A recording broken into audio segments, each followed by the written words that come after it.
Intermediate విద్యారంగంలో అగ్రగామి మన NSR impulse education institution. IIT JEE అయినా నీట్ అయినా తిరుగులేని విద్యా సంస్థ NSR impulse.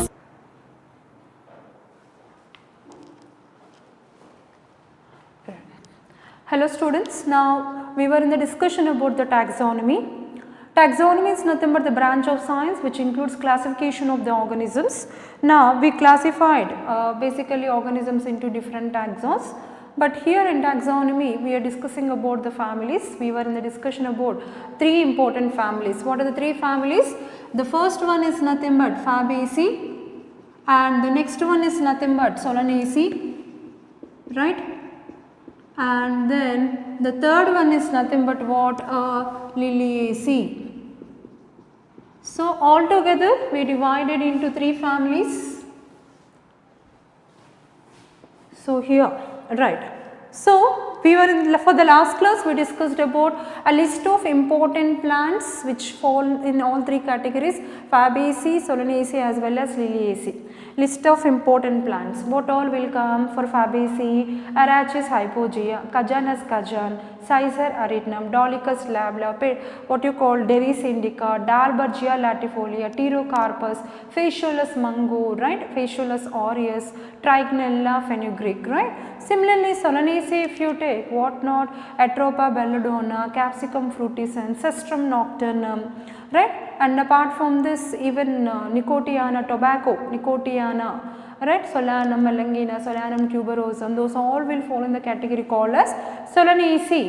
Then coming to the third one, Liliaceae, Allium cepa, Allium sativum, Lilium candidum, Scilla indica, right? Colchicum autumnale, Spanish dragger, Yucca, Smilax, what not, all the plants will come in the category called Liliaceae. Now let us come to the Fabaceae here. Now if you take the Fabaceae plants, most commonly we find them in tropical and subtropical region. We find them in tropical and subtropical region. We find them in tropical region as well as subtropical region, right? Coming to Solanaceae, we find them in subtropical region. We find them subtropical region as well as in temperate regions, right? So coming to Liliaceae members, most of the Liliaceae members, they are of monocotyledons. They are monocotyledons. Very very important. Mostly you can expect this is in the form of a question. Mostly you can expect this in the form of a question. What is that? Liliaceae, monocotyledons. Monocotyledons distribution is everywhere. Monocots you find here and there everywhere. So both Fabaceae and Solanaceae both will come under dicotyledonate. Fabaceae is dicot and Solanaceae is also dicot. But here if you take Liliaceae, Liliaceae are nothing but what? Monocotyledons. The distribution is wide, widely they are distributed, right? Now coming to habitat, meaning where you find them growing, habitat, mostly they are mesophytes. They are mesophytes, they grow here and there. Altogether if you look at, it includes 8,000 species and 450 genera,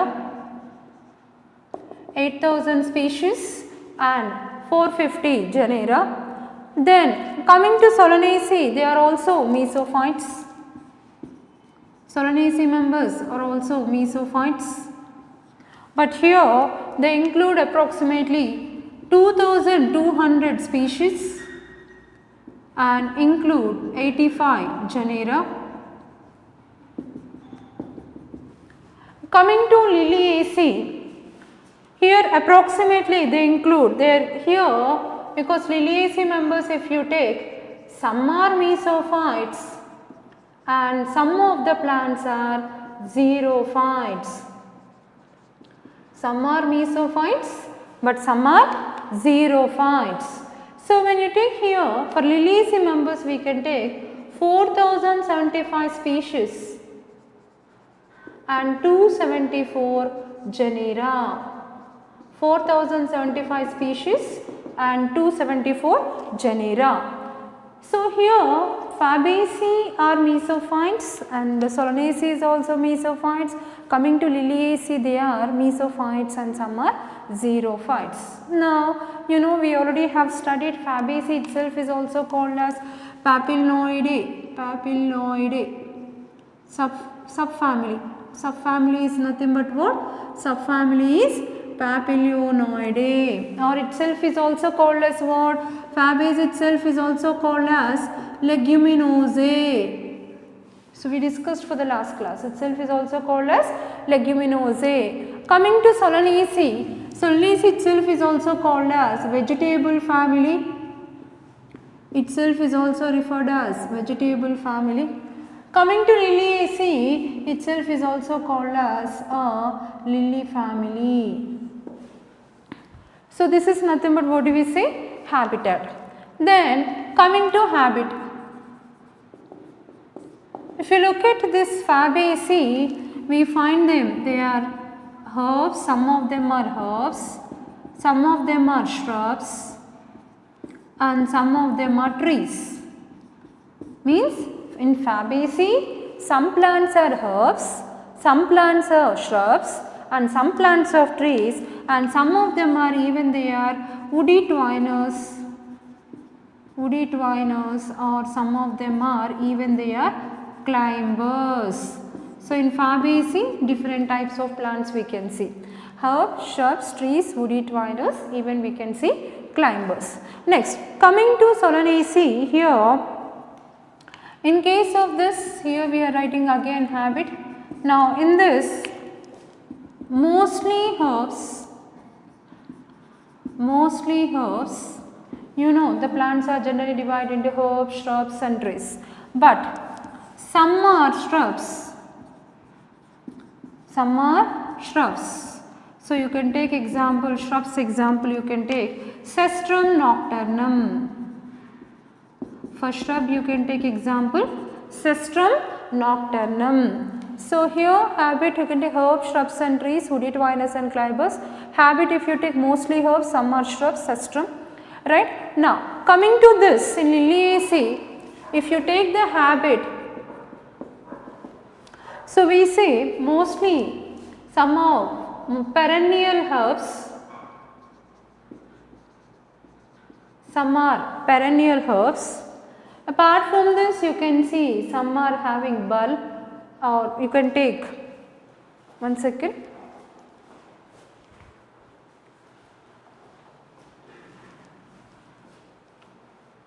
Right, and some of them are trees. You can take Dracena, Yucca. Right. Now apart from this, even we can take here you find bulb, rhizome and even you can see corm. So these all different types we find. Some are herbs, some are even trees, even some of them are also shrubs. But mostly they show modifications like bulb, rhizome, corm, mostly you find them occurring in case of Liliaceae. So now this is about what we call as habit. Now let us continue about vegetative characters. Vegetative characters, or itself we call them as morphological characters. Vegetative characters, or itself we call them as what? Morphological characters. What all will come under vegetative or morphological characters? The first one we take is nothing but root.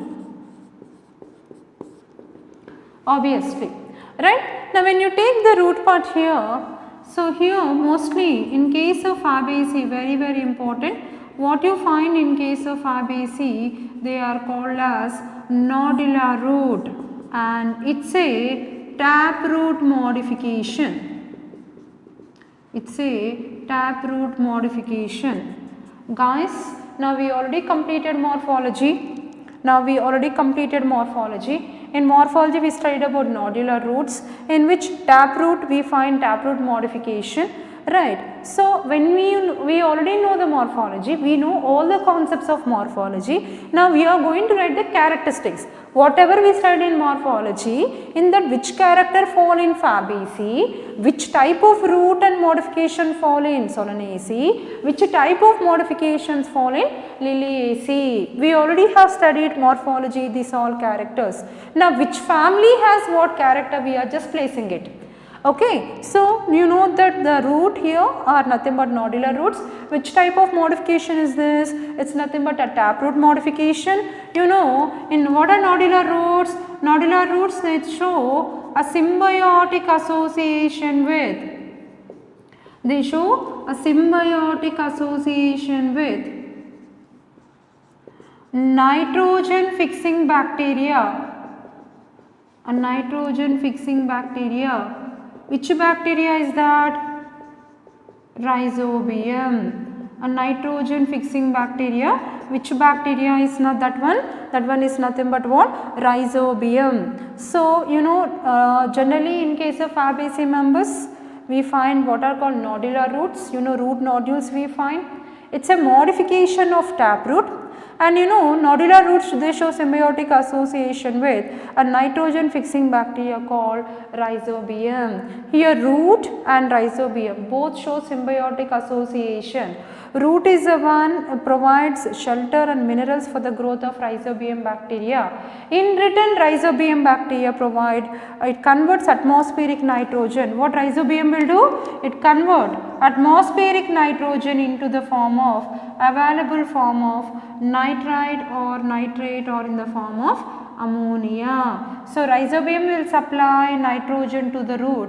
Root will supply food and water, shelter to the Rhizobium. Both are mutually benefited. It's called symbiotic association. Such type of roots are called as nodular roots. So you know that nodular roots generally they contain what are called root nodules.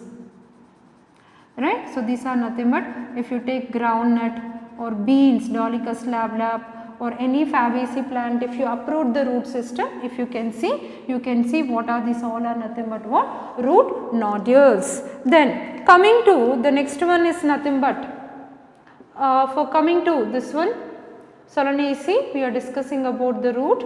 Now what type of root you find in case of Solanaceae? It's nothing but taproot.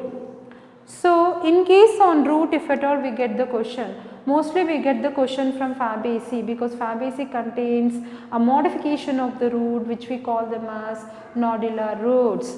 In case of Solanaceae, generally we find what is called taproot. Then coming to Liliaceae, here in this case, you know, this is nothing but we find adventitious root. Generally we find what?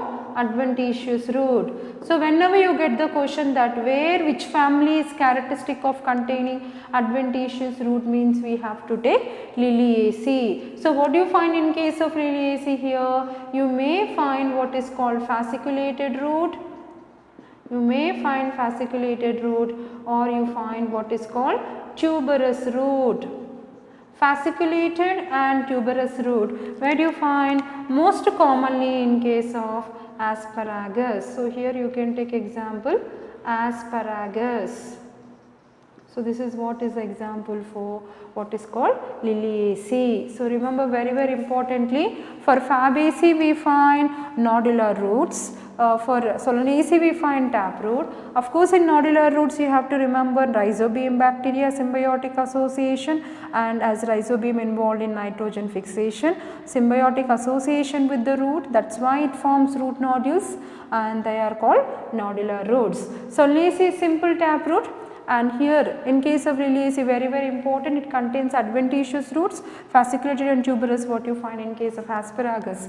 And importantly, try to remember 8,000 species and 450 genera Fabaceae, 2,200 species, 85 genera for Solanaceae, and 4,075 species, 274 genera for Liliaceae. Right? Then most of them are mesophyte, but even in case of Liliaceae, very important thing is Liliaceae, they are monocotyledons, and moreover they also show xerophytic adaptations. Right? Now let us continue further.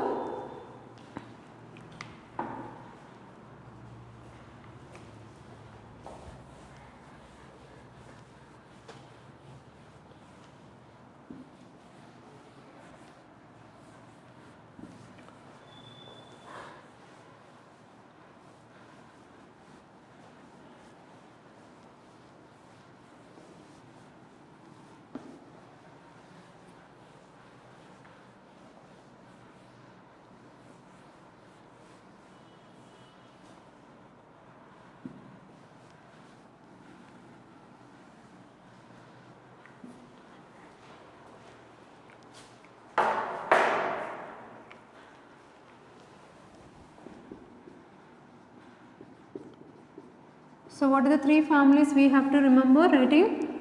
Fabaceae, Solanaceae, as well as what you find is Liliaceae. Right? Now where are we here? We are in the discussion about vegetative organs, nothing but what? Morphological organs. Now we completed root, now let us talk about stem. Now if you take the stem of Fabaceae, generally it is aerial,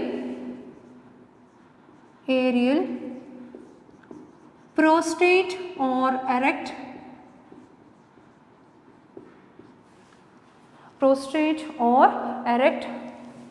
maybe woody, twiner or climber. Prostrate, erect, woody, twiner or climber. What's the meaning of this? We take aerial, means grows in upward direction. Prostrate or erect means it goes very straight. Prostrate means it goes very straight. Erect means very straight and very strong, solid. Aerial means it grows above the soil. Prostrate means it is like very strong and it goes very straight towards the sunlight. Erect means very straight, not like bending or curvatures of the stem, very straight it will go. Prostrate and erect means very solid, right? Woody, sometimes in some cases it may be woody twiner, or sometimes it may be in the form of a climber, right? Or if you take here, so here apart from this, even you can take herbaceous, means 90% of the stem is filled with water, more water is present, so then it is called herb, so it is called herbaceous also in nature. Now coming to Solanaceae stem, so when you take Solanaceae stem, in case of Solanaceae also it may be aerial, prostrate or erect. Aerial it grows very straight, prostrate means towards sunlight, erect means very solid, goes very straight, prostrate or erect. It may be solid or cylindrical, the stem may be solid or sometimes it is cylindrical with hollow structure. Now sometimes the stem is hairy or glabrous. Hairy means it is a very important character. Now on the surface of Solanaceae stem you find hairs. Generally if you take what you call like Malvaceae, bendy, or if an Hibiscus cannabis, you can find some light hairs. So when you find hairs on the stem, that is a very good indication for identification of what is called the stem of Solanaceae. And very importantly you find underground. So if you look at here, what we find here is underground.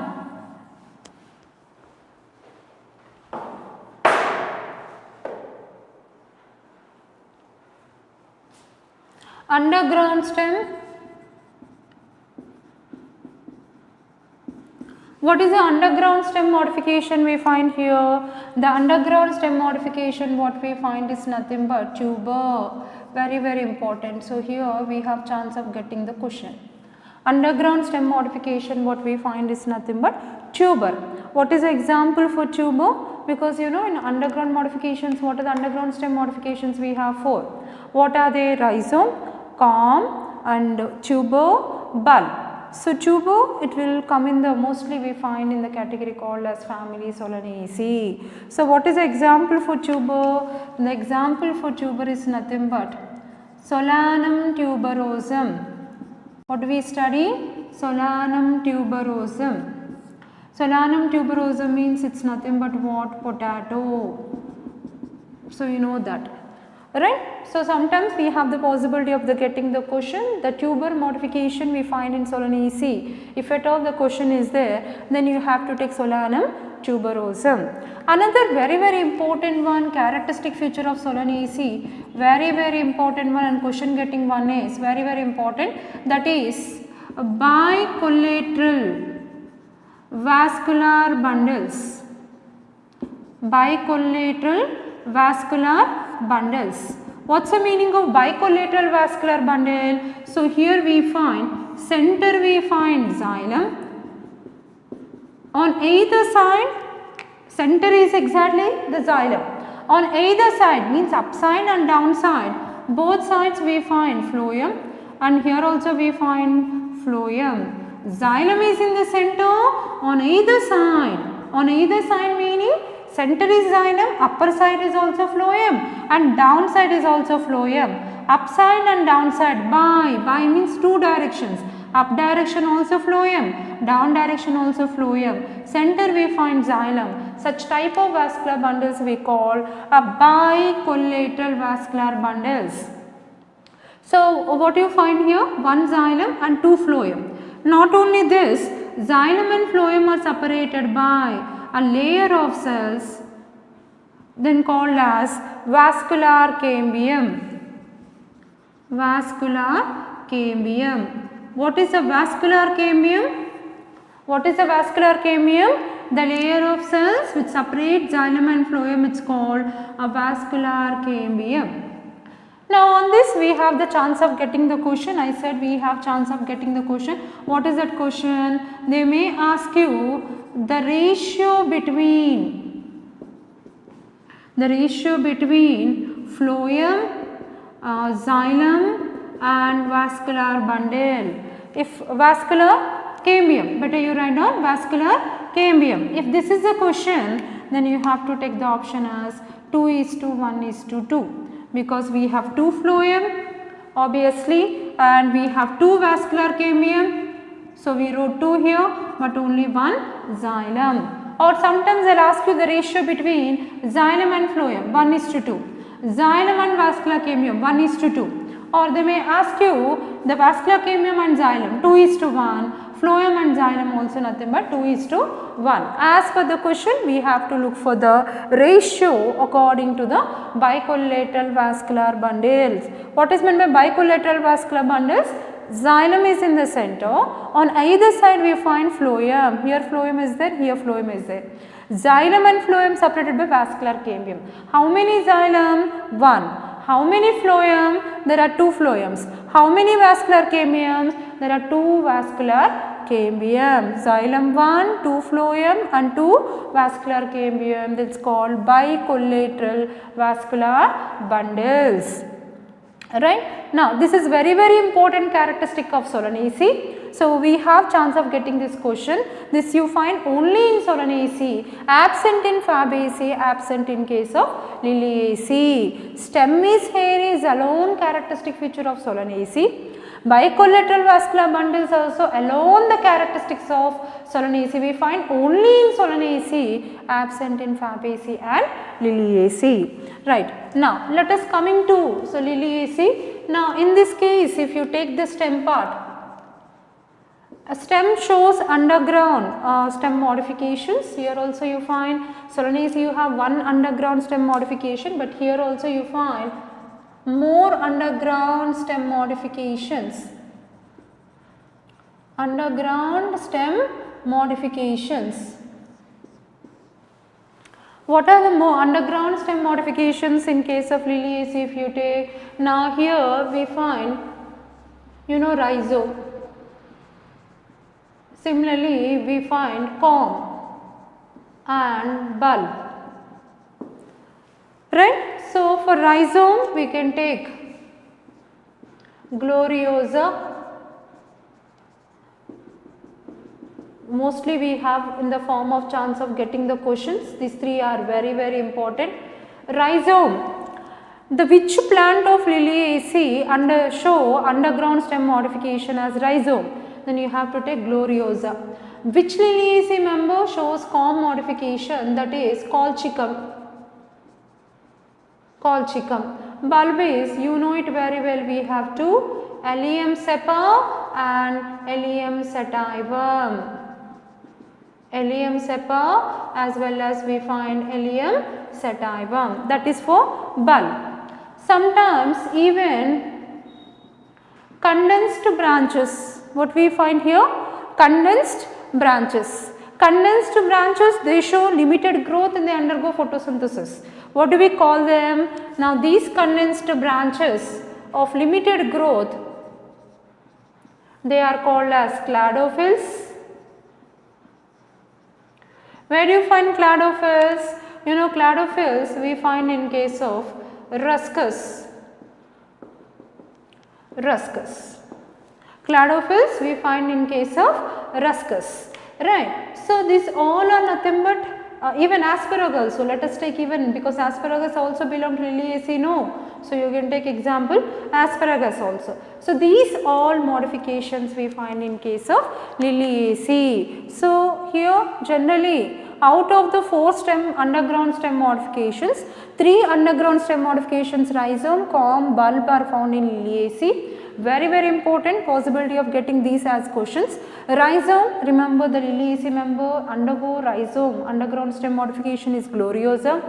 And the one which show corm is nothing but colchicum, bulb is nothing but Allium cepa and Allium sativum. And even we find condensed branches, cladophylls, we find Ruscus as well as asparagus. And bicollateral vascular bundles, hairy stem, very important for Solanaceae. And Fabaceae, simply remember, maybe climbo or herbaceous, erect or aerial. So let us continue further.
Right.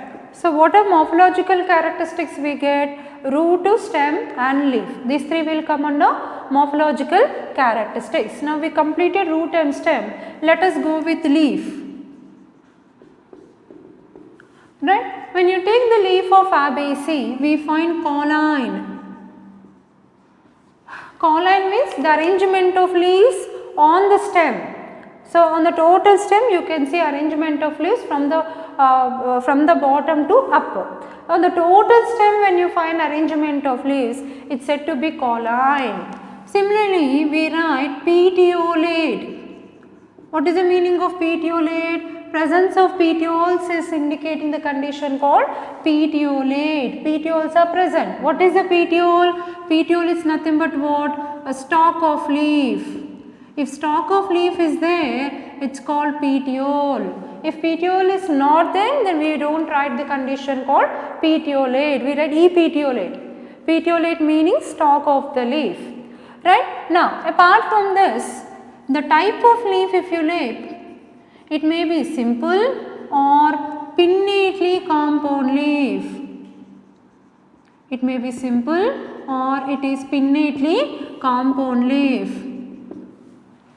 Simple or pinnately compound leaf.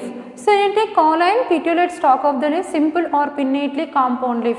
Right. Apart from this, when you take here, the condition is stipulate, meaning stipules are present, right, and the leaf shows what is called as reticulate venation.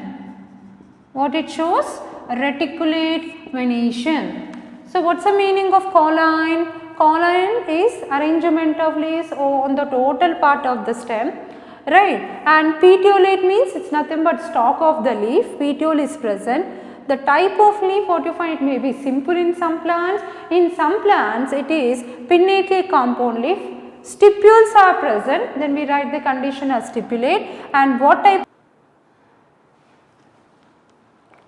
Right. So where are we here? Leaf, colline and petiolate. Right, and here also you find simple or pinnately compound leaf. What do we find? Simple, or we find pinnately compound leaf. Simple pinnately compound leaf exists in Fabaceae as well as we find in case of Liliaceae. And here petiole is adnate to stem. Petiole is adnate to stem, means petiole adnate means attached to stem. Petiole is very close to the stem. Petiole get attached to the stem. Petiole adnate to the stem. And here the condition is stipulate. Stipulate means stipules are present, but here the condition is exstipulate. Here the condition is exstipulate, meaning stipules are absent. Stipulate meaning stipules are present. Exstipulate means stipules are absent. And here even we find alternate phyllotaxy. Here we find alternate phyllotaxy with reticulate venation. Venation means you know, arrangements of veins and veinlets is called reticulate venation. And what is phyllotaxy here? Arrangement of leaves on the stem is called phyllotaxy. Arrangement of veins and veinlets is called venation. What type of venation? Fabaceae is a dicot. Solanaceae is a dicot. So what type of venation we find? Reticulate venation. What is phyllotaxy here? Arrangement of leaves on the stem or on branches, it's called phyllotaxy. Arrangement of leaves on the stem or branches is called phyllotaxy. What type of phyllotaxy is present? It's nothing but alternate phyllotaxy. Coming to the stipulate is present, but here this is exstipulate. Then what else we find? Here also we find what is called a reticulate venation. And also we find what is called alternate phyllotaxy. Even we find alternate phyllotaxy. So same characteristics even applicable for Solanaceae. Now coming to this, we find maybe you can take Colline. Colline you find in case of Smilax and Gloriosa. Means the arrangement of leaves occurs on the whole part of the stem, that's colline. Where do you find that? Smilax and Gloriosa. Maybe the leaf is said to be radical. Radical means they arises from roots. Which roots? Adventitious roots. You know, in case of Allium cepa and Allium sativum, you know it, both of them adventitious roots produced on the discoid stem. From there you can say scaleless becomes fleshy and stores food materials. So you can take Allium cepa as well as Allium sativum. Right? And generally if you look at, even these are said to be exstipulate. Exstipulate meaning the stipules are absent.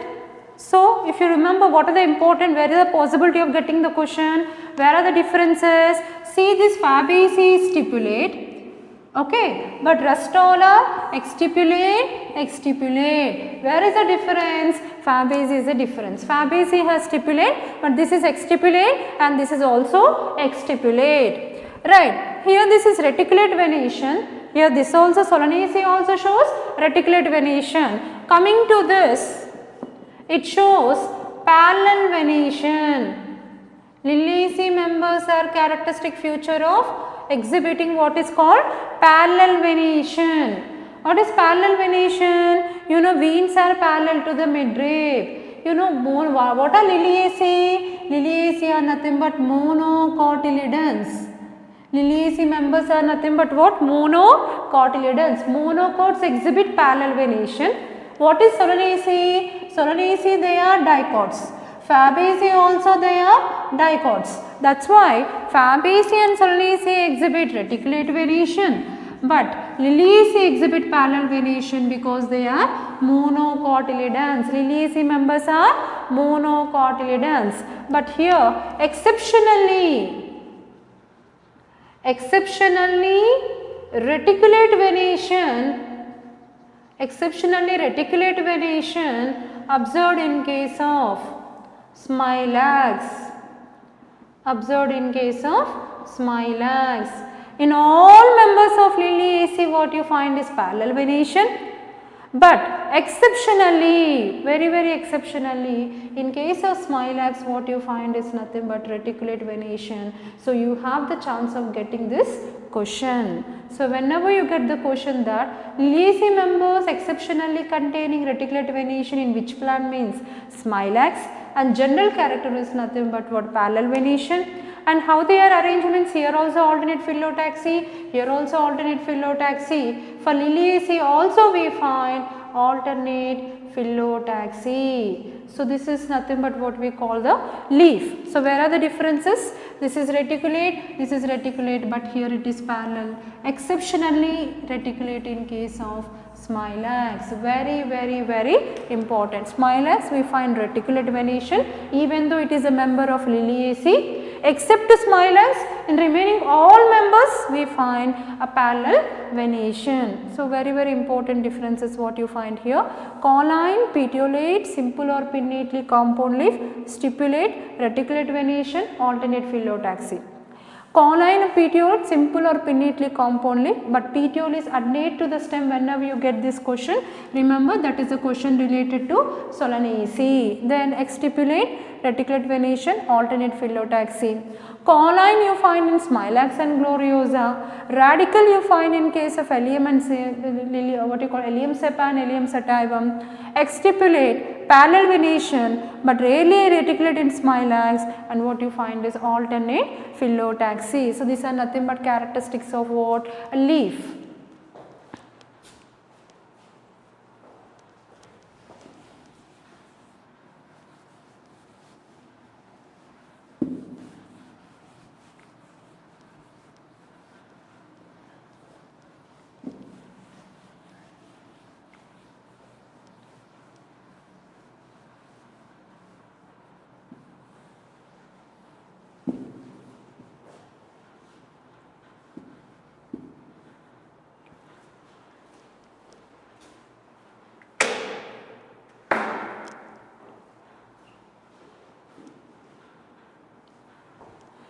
Now let us talk about inflorescence.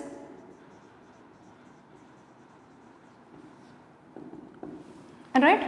Now when you take the inflorescence here, the inflorescence in case of Fabaceae, we find mostly raceme,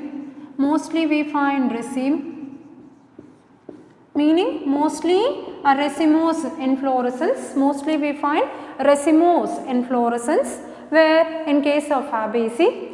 Coming to in case of Solanaceae, so inflorescence if you look at, inflorescence generally we take as what? A floral character.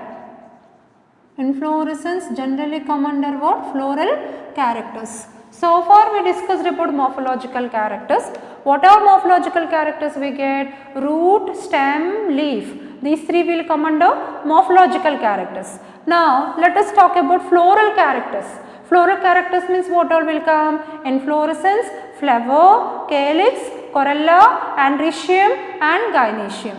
Right. Now if you take floral characters, floral characteristics are very important. Now under floral characteristics we are discussing what? Nothing but what? Inflorescence. So inflorescence in this case it is mostly raceme. Right. Even let us discuss about inflorescence of Solanaceae as well as for Liliaceae. Let us continue our discussion, because inflorescence if you take, most of the Fabaceae members exhibit what is called racemose inflorescence.